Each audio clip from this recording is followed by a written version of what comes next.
Magandang araw, klase. Magandang araw din po sa ating pong guro, si Ginoong Marasigan. Ako si JB Ortiz, kasama ko ang ating kamag-aaral, si Ginoong Loydrick Evangelista Bautista.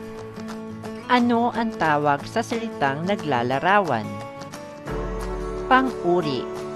Ito ay salitang ginagamit upang maglarawan sa tao, bagay, hayop, at puok o lugar.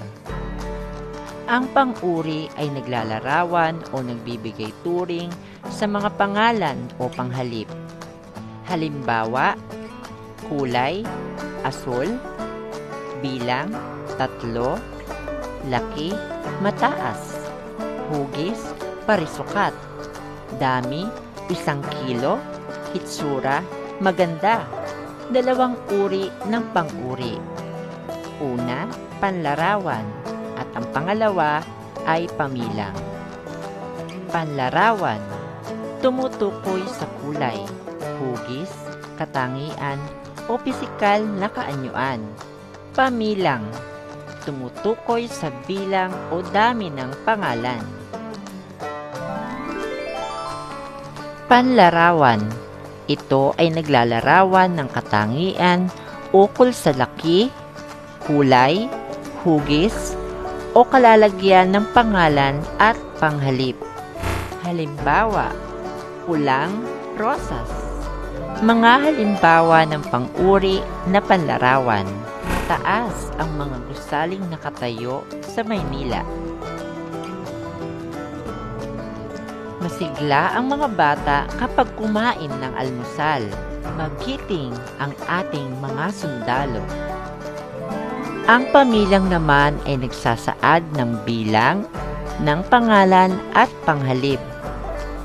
Mga halimbawa ng pamilang na pang-uri. Una, mayroon akong isang magandang balita. Pangalawa, kayong dalawa ang papunta sa Amerika. At ang pangatlo, silang 5 ang iyong makakasama.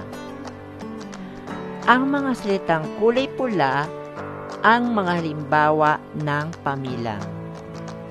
Mga halimbawa ng panlarawan na may pang-uri.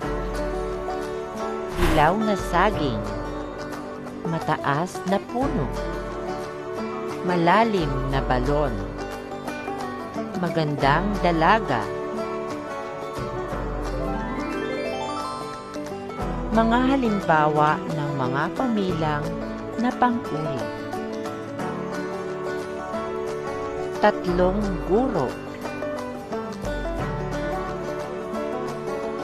2 aso, 1 basong tubig, 5 sasakyan.